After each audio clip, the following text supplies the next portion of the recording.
Scott,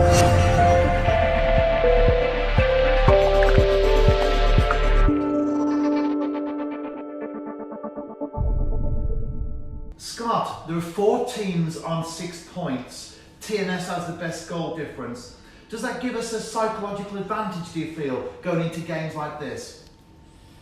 I think games like this we always hold the advantages as league winners. So very early on in the season, and yes, we're 3 points behind the top, but I don't look at it too soon.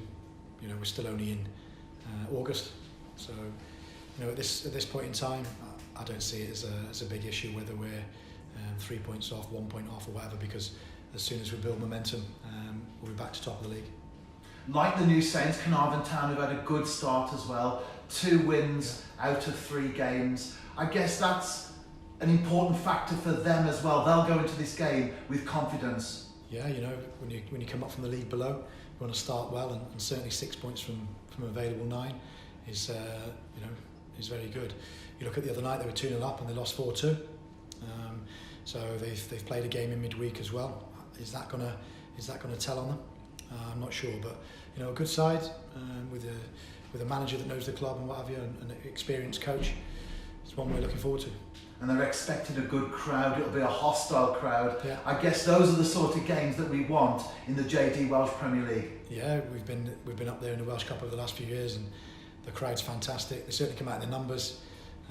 It's a tight ground, and they do fit it well. So we always go and enjoy playing up at Caernarfon, and they'll be certainly at it and wanting to get one over on us, surely. Well, the European campaign is over now. That was very busy, of course. Lots of travel, almost trying to fit training sessions in when we could. Yeah. We've had the luxury of a week to prepare for this game. That's a positive for the club. Yeah, it's you look at the 6-7 weeks, whatever it was, that we've been playing, and lots of positives to take from it. Lots of players getting minutes, and it's great for pre-season. The flip side of that is you are on a high playing in Europe, and then you slowly come back down. Not saying anything about the league, but you do, because of mentality-wise and fitness and fatigue and stuff like that. So we go again now, and we obviously looking forward to other games that will be coming up, like a break from it on next Saturday as well for the Iron Brew. So lots of games coming thick and fast, and obviously looking to get players minutes in certain positions as well.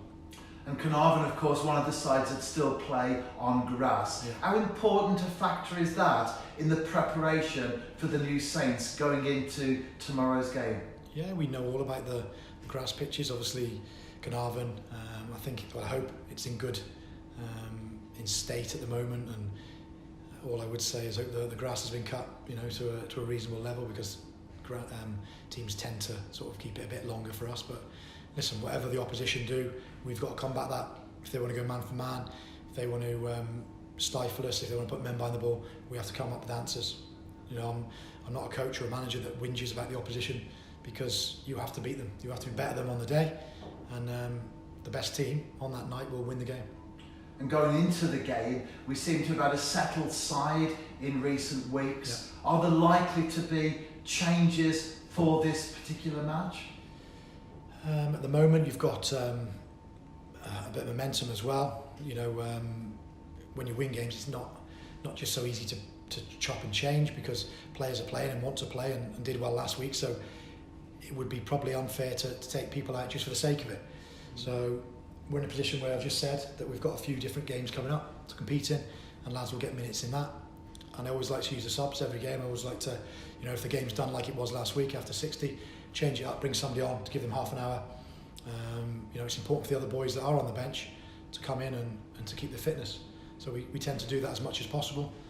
So we'll have a look at who needs to play tomorrow night, who needs a rest, and what the squad will be. But we won't give too much away about that at the moment.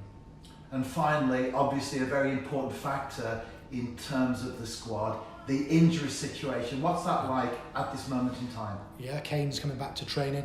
I think Ryan Brobble maybe next week. We've got Chris Sargent still injured at this moment. So, we've got a lot to choose from. John Routledge, we rested him up last week, got a bang on the knee, so he's back again. There's only one or two that are not options for the squad as a whole. Scott, thank you for your time today, and as always, all the very, very best for the game tomorrow evening. Thanks, Rev.